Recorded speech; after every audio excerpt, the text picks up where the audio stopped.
Nzvimbo ino tinosangana nematambudziko emvura. Nzvimbo ino yakaomesesa, saka mvura inoti tinetsei migodhi inokurumidza kufa. Mvura inozoya tiri shoma. Isu tinorarama kuti kana pari paweekend tinoenda kundosakura kumunda dzevanhu ndokuti tiwane mari yechikafu. This program yabatsira zvikuru nzvimbo ino. Inzvimbo ine drought kunyanya.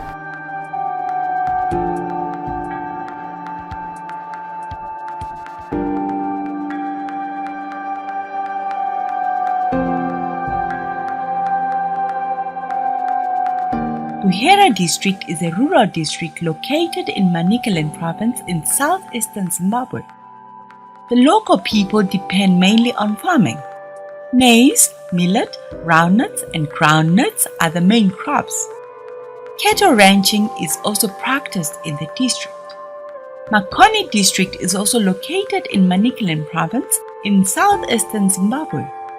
It is primarily a farming district with tobacco as its main cash crop. These two districts are in farming regions 4 and 5, which are too dry for successful crop production without irrigation. Communal farmers have no other choice but to grow crops in these areas even without access to irrigation. The soil is fertile, and the several irrigation schemes for the community helps them to supplement their little harvest. However, the schemes are now in a sorry state due to government neglect. Since 2014, a period of poor harvest and continuous hot and drier than average conditions has resulted in extensive crop failure in the region, leading to an increase in food insecurity and malnutrition. ActionAid Zimbabwe and Batsiranai program partnered to support children and communities in selected wards of Buhera and Makoni districts to recover from the impact of the worst El Nino recorded in Zimbabwe in the last 35 years. The project came as a result in response of the 2017 El Nino-induced drought that hits Region 4 and 5, where our project is being implemented. The program seeks to support children and communities to recover from the effects of the El Nino-induced drought, which has been experienced since 2014. It also seeks to support clean and safe water for the communities. It also seeks to strengthen disaster risk reduction committees at ward level so that they can actually feed into the district level to ensure that the core humanitarian standards are maintained.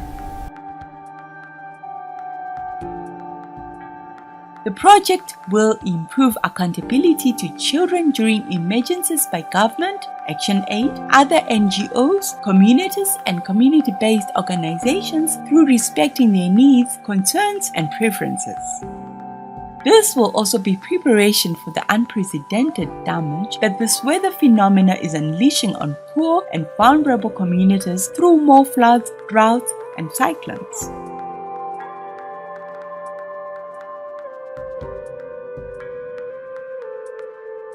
We felt at ActionAid that when we respond to emergencies, there was great need, apart from simply providing food aid or reproductive assets, we needed to improve accountability to the communities that we supported. So with this project, we decided to complement all our efforts, incorporating the core humanitarian standards that include transparency, consultation with the communities that we're working with.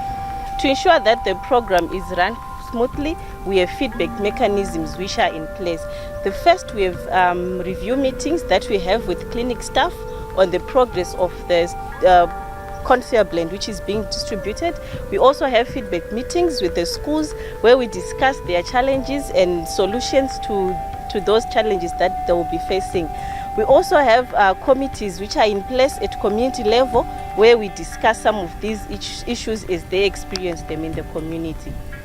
At the end of each year, as ActionAid, we have what we call participatory review and reflection processes, whereby we sit with communities and then we have discussions on what ActionAid has done and how it has helped the community and what they hope to see in the next year. So during these discussions, communities then come up with a list of things that they want in line with Action Aid's objectives, which we can do for them.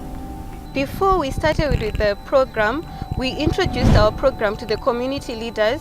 At district level, we had to introduce the program so that they know what we are doing, so that they can hold us accountable. And from district level, we moved into the communities.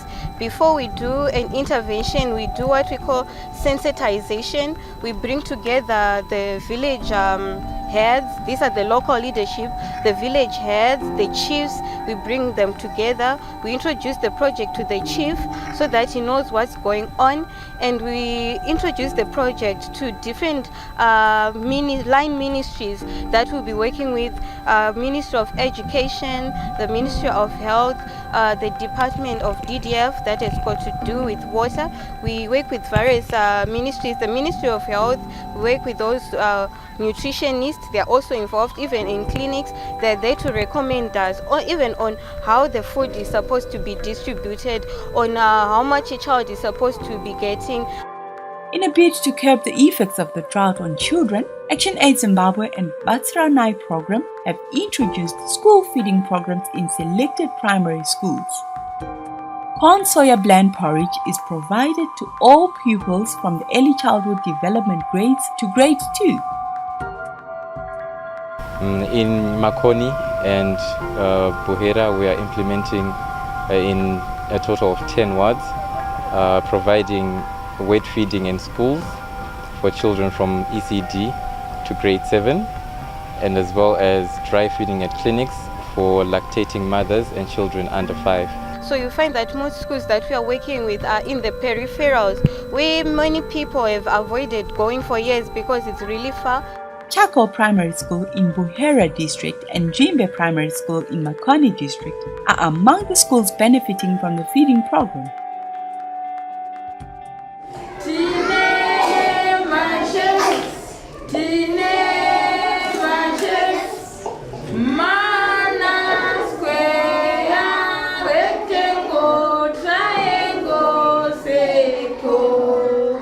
Tati nedambudziko rakanyanya.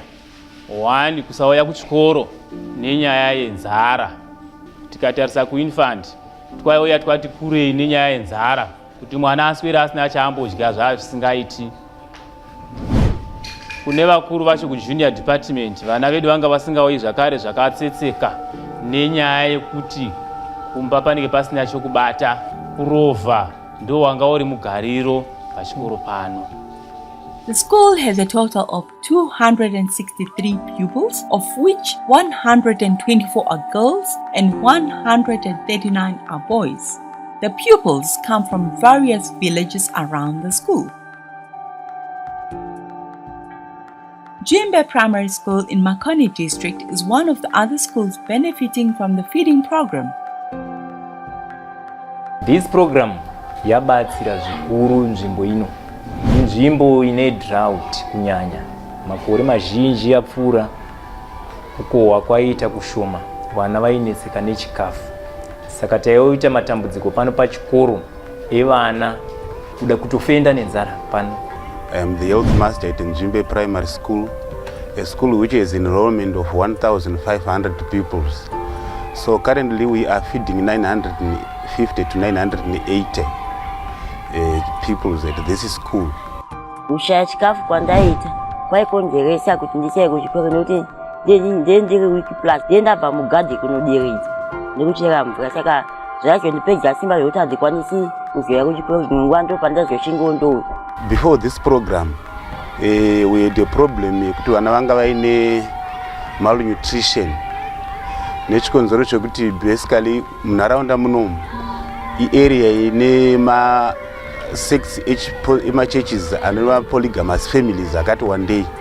Saka family zhinji dzacho dzine vana vakawanda kudarikidza zvinokwanisa kusupportwa nababa vacho. Vana ava kazhinji kacho vanozopedzisira vasikachawani chikafu chakakwana kumba kwavo. Wataiona wainyanya kuafektika vakomana nenyaya yenzara. kuda nekuda kwemabasa vanopiwa kumba kunoku it's a farming area. Saka vanonyaitiswa mabasa ekurima, vamwe vagona mukirwa naye achirima kana kuti kunofudziswa zvipfuyo mukomana. Saka ndiyo taiona vainya kudi kuafectika kuda kuseni kuyanika mukira waenda kumunda, abva kumunda anonoka ungosvika kugeza kutoya kuno kuchikoro. Like 1 year takazoponesa umwe mwana anga afenda ku village 9 achitaura kuti I had last had a meal 2 days ago, wasina chawangu wacho.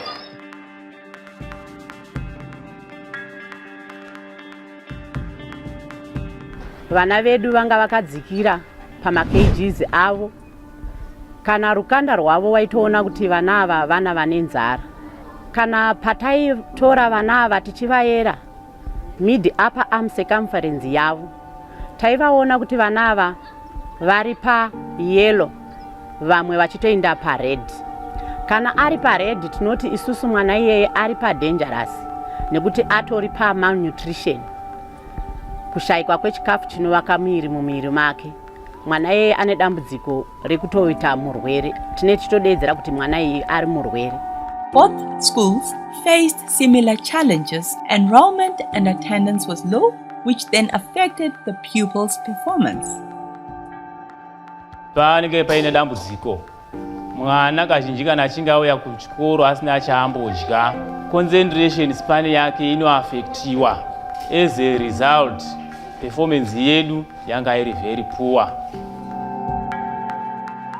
Vana vazhinji vairofa chikoro, vamwe vaisatoda chikoro because katarisa mastatistics edu muna 2017 enrollment yanga yakamira iri pa 1120 pupils, boys 559, girls 561.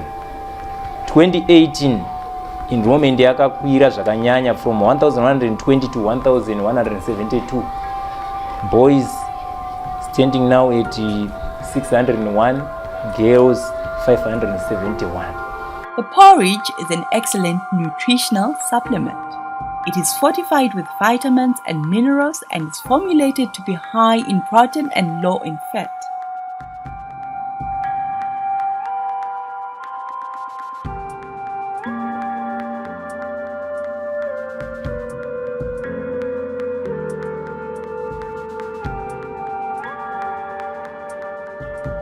Bota rinonakira sepizza. Iri porridge rinonaka sekeke.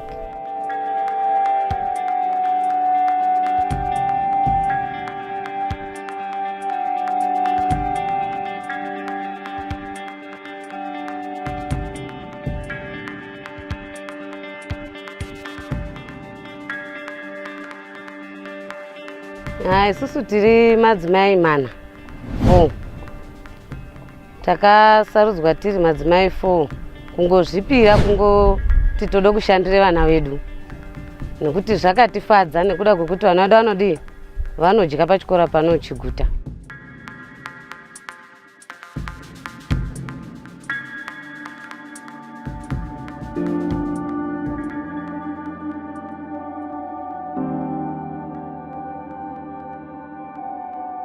Porridge parakasvika, we noted a change because yaka improve vana vane energy yekwanisa kutambawo manual games like soccer, netball nemamwe mawo games zvavo ari traditional, but anoratidza kuti vana vane energy.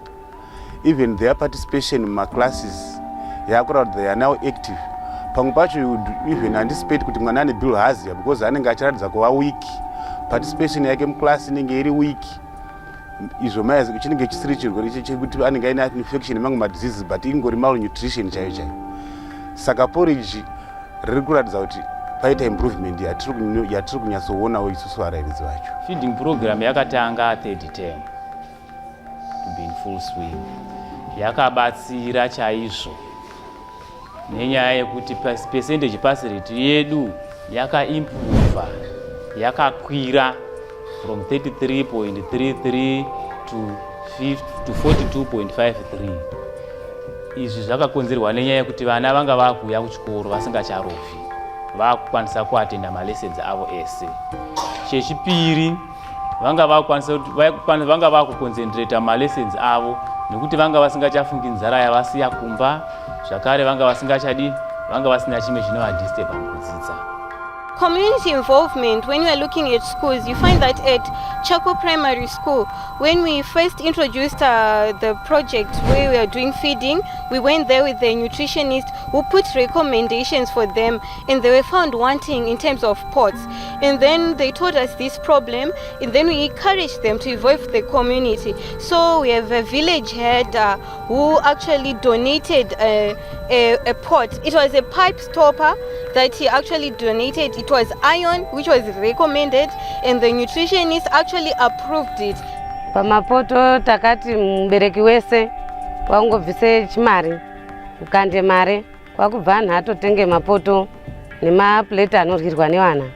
Tati nechallenge zvakare ipo kubikira, nzvimbo yacho yekubikira, asi community yakamira ikagadzira shed yekuti pakwanise kubikirika. Taiva nechallenge zvakare hand washing facility, community yedu yakamira zvakare ikatigadzirira tengi rokuti vana vanogeza mvura inenge ichibva patepi ichidzika pasi, zvinova ndo zvinorekomendwa neveutano. We are also reaching out to schools. We want to involve children in participation. We want to create accountability to children. So we actually involving them in projects that we are doing through the junior SDC. This is the school development committees. Paka takawana rubatsiro kubva kubatsiranai weporridge.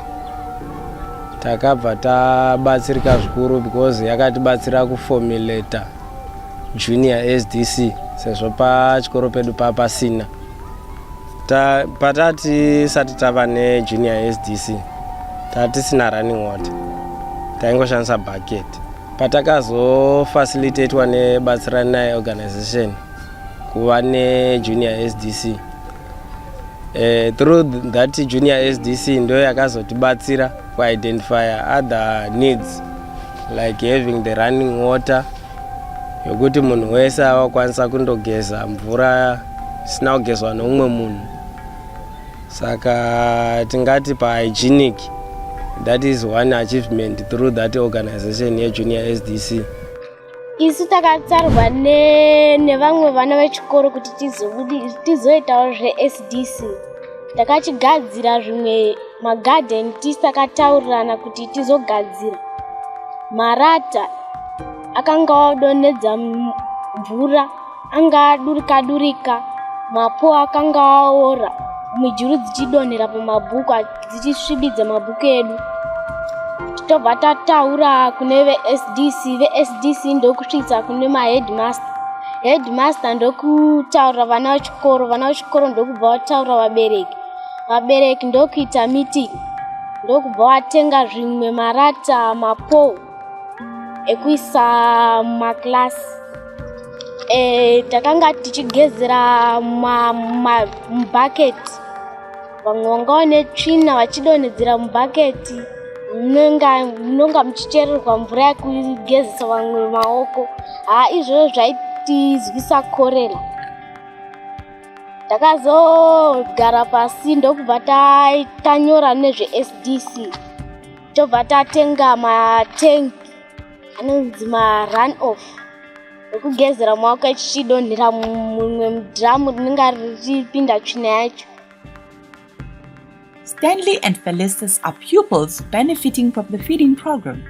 Their lives were already tough even before the El Nino-induced drought, as they both come from a child-headed family. Tine mwana wedu anonzi Stanley Mukushu. Vana vanogara mukoma nemunin'ina chete. Mwana uyu kubvira gore rakapera pakatanga feeding program, mwana uyu attendance yake kuno kuchikoro yakaimprove chaizvo. Feeding program yakatanga ari grade 6, now is in grade 7. Before even performance yake has improved a lot. Health yake yaimprove a lot. Ndozi Stanley Mukushu. Nina makore 13, ndogara na mukoma wangu anosi Simbarashi. Ana makore 18, akapedza form 4 gore rino. Abereki wangu mai ari kusouth, baba ndo akashaika.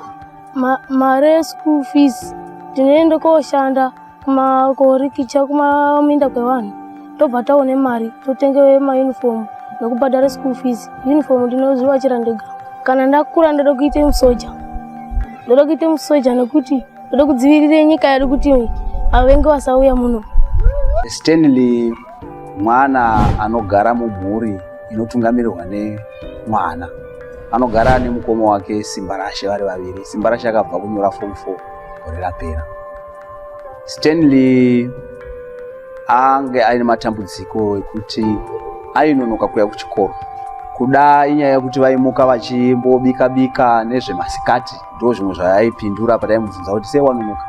Pakatanga programu yeporridge ndakaona paine shanduko punctuality yake kuya kuchikoro. Ndiye umwe wevamwe vanokasisa kuya pano. Stanley utano hwake ndinoona kuchinja.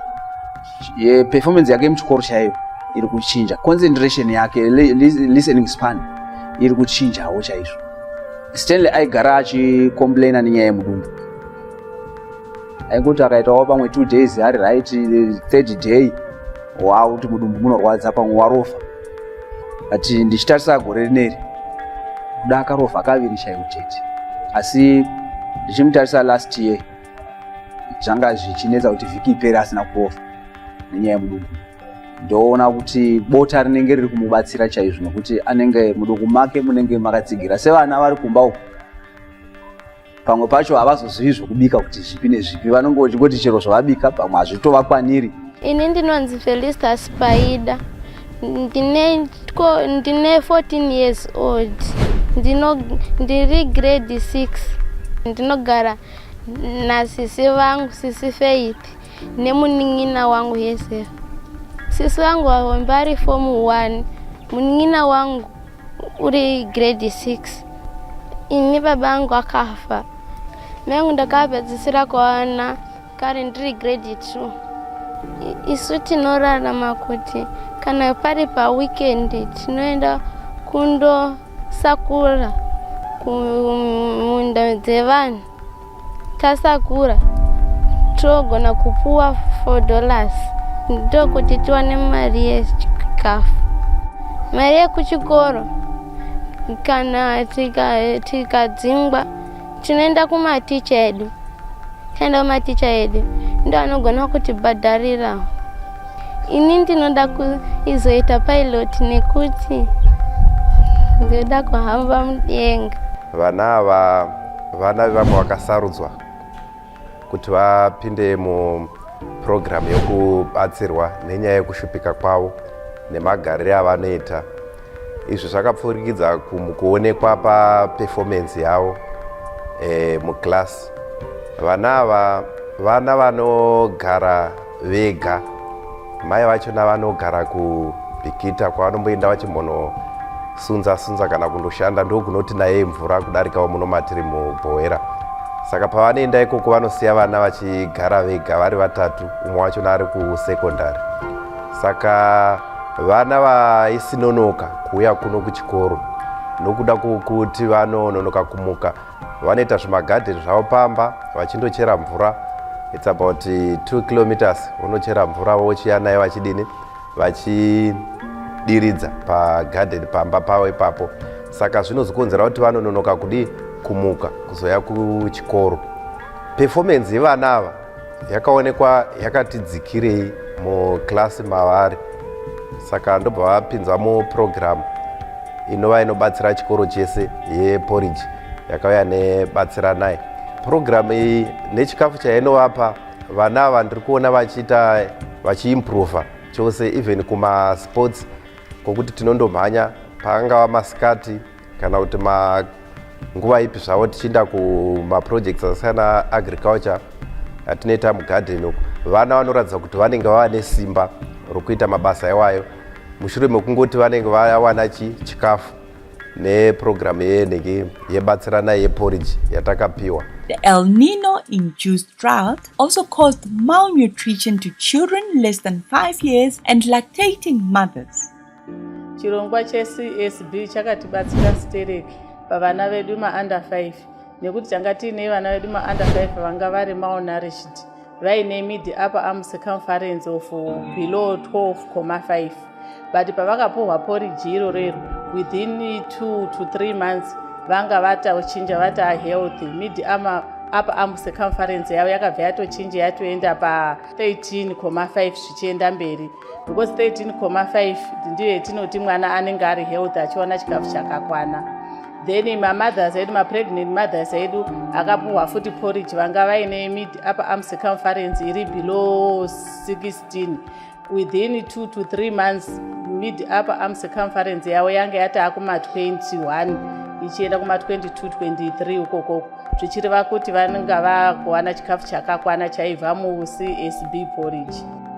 Program iyi yakaunzwa neAction Aid mudunhu muno yakatibatsira zvikuru, because vana vazhinji kana vachiuya kuno patinenge tichivayera vanga kuti uchisikera mwana uchiona mwana akadzika akatobva aiswa muchirongwa ichochi cheporridge tatomusikera taona kuti mwana wedu akadzika, vana vazhinji vakaimprova zvakanyanya.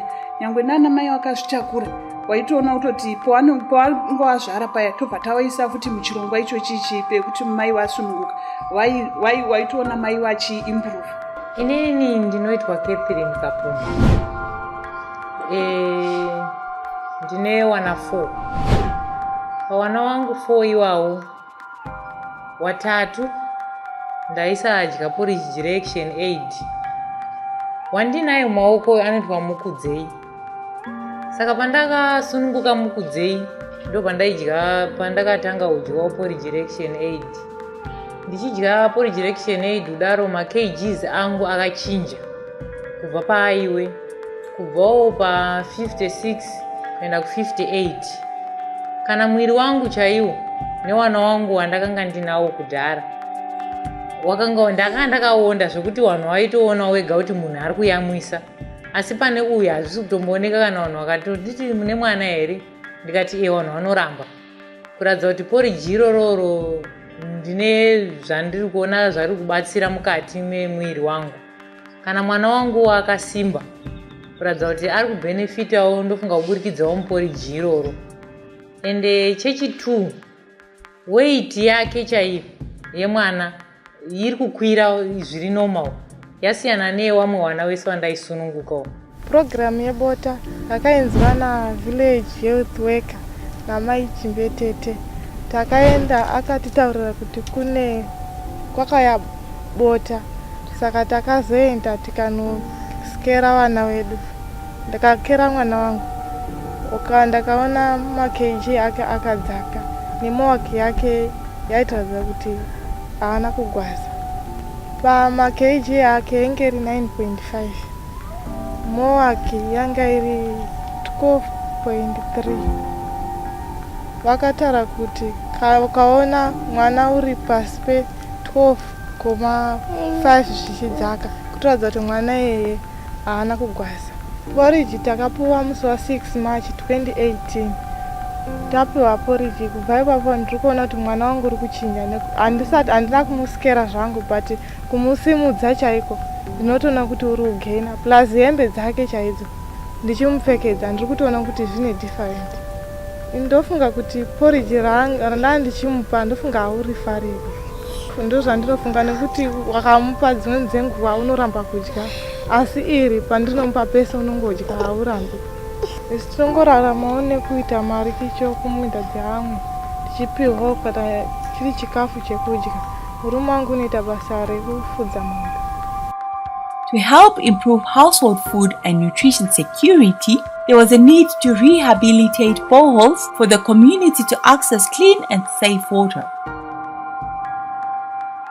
Nzvimbo ino tinosangana matambudziko emvura, ndo matambudziko makuru tinyanya kusangana nawo. Nzvimbo ino yakaomesesa, saka mvura inoti tinetse migodhi inokurumidza kufa, zvifuyo, vanhu, mvura inozoyatire shoma. Saka sofa migodhi yetinayo itolipa yacho iyi iri kushanda mishoma shoma, imwe mizhinji yakapera kufa because yakasotsiwa kare kare. Saka mapatsi ari kupota achipera, saka marepairs hatina. Saka kunyange zvakadaro taindokumbira zvokuti migodhi dai yaimbozi kana wedzerwe kana 2 kana 3 zvinhu zvinongokwanisika kuti zviitike, kuti migodhi kuti iti wandei vanhu vawane mvura yekunwa pamwe chete nezvifuyo.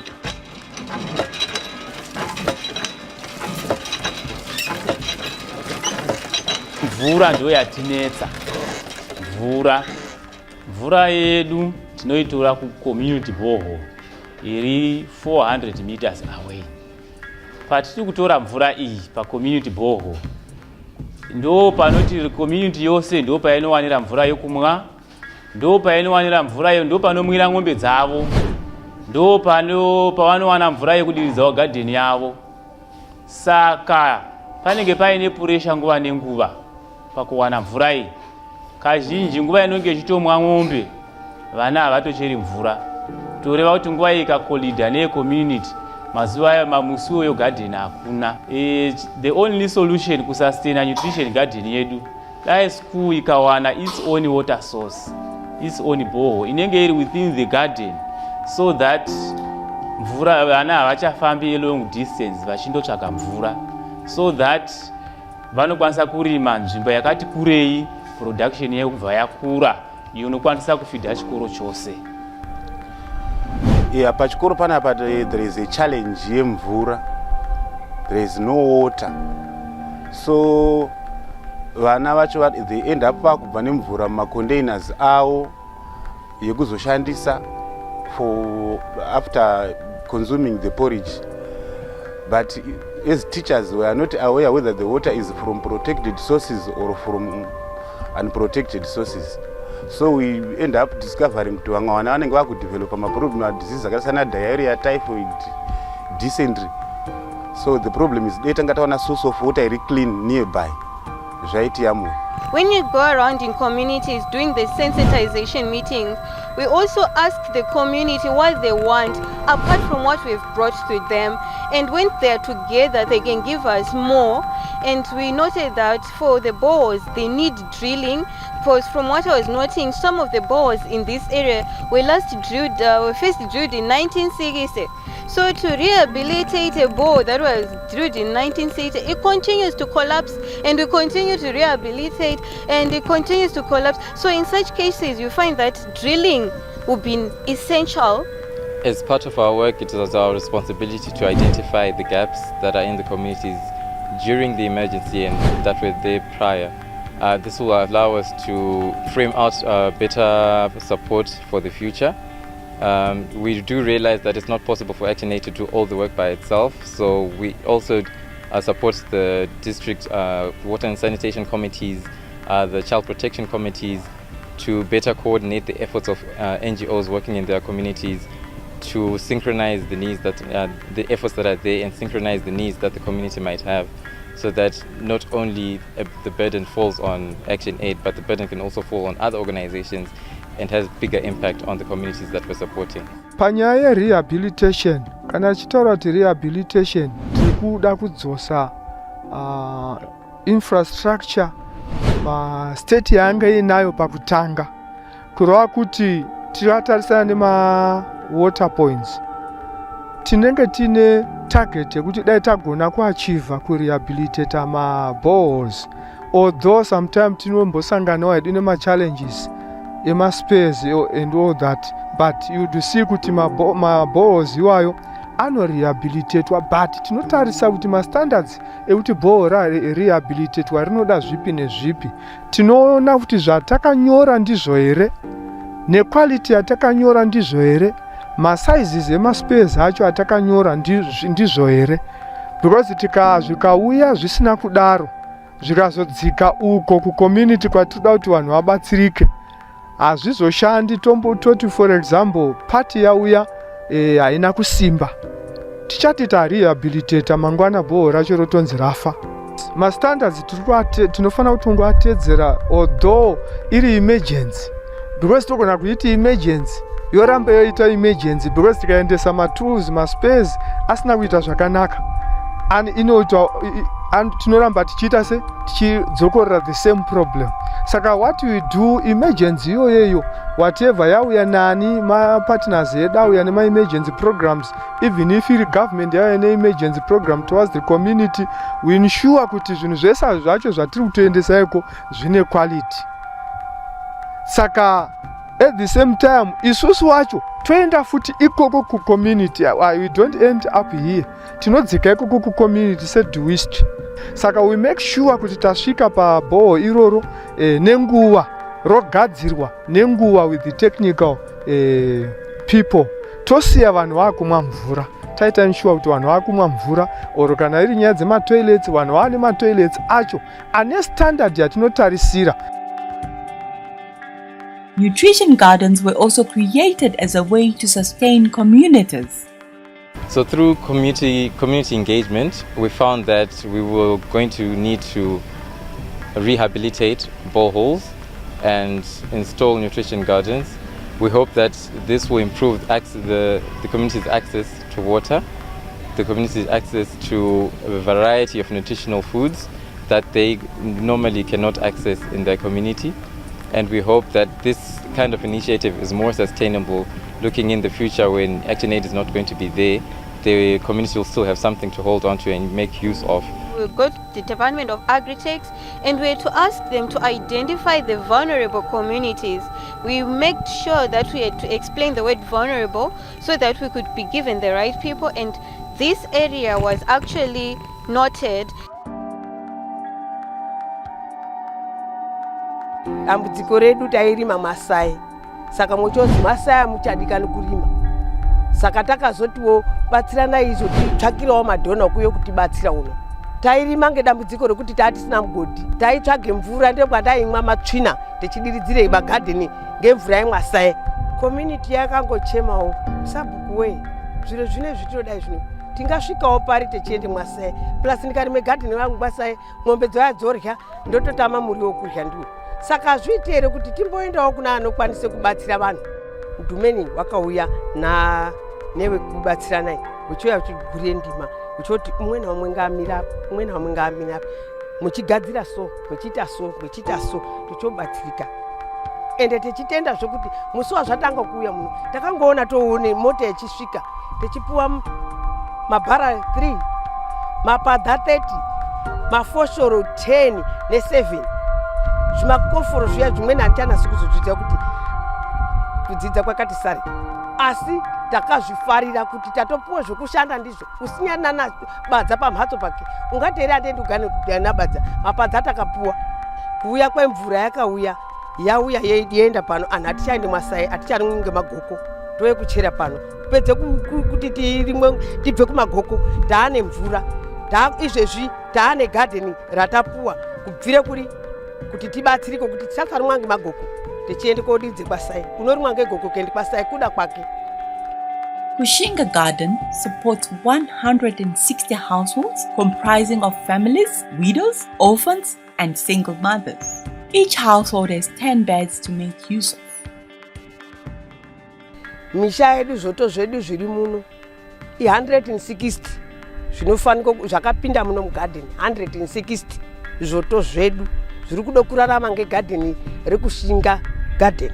Usina mwana waenda kuchikoro uchaenda ngemari yegarden. Ndikarime muri wangu ndikatengesa ndikaone zvakanaka ndotsvakawo chisemende ndoplasta mhatso yangu, ndikarime maonyeni ndotengesa ndotsvakawo kubatsirika ngokuti handingazoramba ndechiti ndiani unondipawo zvandakaita zvinochembera, ndofanika kudzisapotawo ngemaoko angu kuti nyama dzangu dzichafamba. And for women participation, this is one of the areas that we have been trying to improve, because we find that women usually want to stick in the background. We have been encouraging them to take lead. For this garden, you find that the chairperson of this garden is a woman. And we also got a ward that was requesting for female pump minders. It's in Ward 30. The members of the community assisted with the fencing of the garden, building toilets, and came up with the idea to have the rehabilitated borehole installed with a solar-powered submersible pump. Because this is an emergency response, we do not want to impose our plans. So as we do our community assessment trips, we realize that in Ward 24 of Buhera, a community had already initiated a program where they were developing a deep tank. This particular community depends on livestock to survive because the area it does not is not arable, so the community depends on their livestock to survive, and they'd already initiated a deep tank project. So as ActionAid, we decided to complement the efforts of the community and complement the efforts of the agri-techs for Buhera district by providing building materials to make sure that this particular deep tank was in use during the emergency response, and that can be used after the emergency response as well. Panapa tine material iri pano yekugadzira dhibha itakabetserwa nayo. So material yetu toda kuti iende padhibha kwapedzisai muwadi 24 nimetoda kuti itange kunogadzira dhibha iro rakakosha zvikuru, especially pa disease control. Takanangana nekukontrola tick-borne diseases. About 65% yemadeaths emombe dzemuno muBuhera anoattributwa tick-borne diseases. So dhibha irero kana ravepo vanhu vari kufamba madistances akareba kuti vanowana dhibha. So tikanga taredusa those distances zvinoita kuti mombe dzakawanda dzichiuya kudhibha. Takatotarisana neproject yedeep tank construction. Iyi project yakatobva muvanhu chaimo. They initiated it vega, wachitotanga kuda kutobvisawo zvimari zvishoma kuti vaone kudhibha riro nekugadzira. So zvakatodera izvozvo tinoshanda nemacommunities, tinoita regular meetings nawo wachitiudza kuti zvinezvi apa pari kudiwa chakati, apa pari kudiwa chakati, apa pari kudiwa chakati. So this project iri kudiwa zvikuru. Zvakauya pane marata, pane roofing material, pane macement, pane nezvimwe zvemaboreholes zviri panapa. Tinoti paground ipapa pane committee iripo, dipping committee yakatosetwa kuti zvinhu izvi zvikange zvangodzika paground zvototanga kushanda, ichitoona iyo kuti zvinhu zviri kushanda sizvo zvinodiwa here, kana pane any complaint inenge ichitaura. Plus kune macounselors ariko and all those traditional leaders vanenge vachitibetsera kutipa feedback yekunzwa kuti zvinhu zviri kufamba sei, pane chimwe chiri kunetsa here chinenge chiri kuda betsera. It is ActionAid's hope that this program will improve household food and nutrition security as they have provided productive community assets like boreholes and nutrition gardens. The program should also make the responsible authorities to be more accountable to children and communities during emergencies. When it comes to board rehabilitation and also the nutrition gardens that we are in the process of establishing in the communities, it is going to help the communities in terms of nutrition. They are also going to plant their vegetables, their carrots, which will also help them in terms of getting relish to feed the children, to feed their families. And at times, if it's surplus, they're also going to sell it, which will also help them to get other nutritious foods besides just those which they can get from their gardens. Then you can also look at water. They are going to get safe and clean water. It is going to reduce distances because you find that most of these women, they have been traveling more than 5 km, they have been traveling more than 2 kilometers, 3 kilometers the least to get safe and clean water. But with the coming on of the borehole rehabilitation process, even the borehole drilling, it is going to help them. It is going to reduce the distances, the traveling distances, which is also going to reduce the abuse rates. Some of these people during the traveling, they are being abused, they are being taken advantage, especially the girl child. Then we can also look at animal health. Animals, they've also been traveling to get water, but we are also going to introduce the troughs for these cattle and the goats and everything to get water at a nearby source.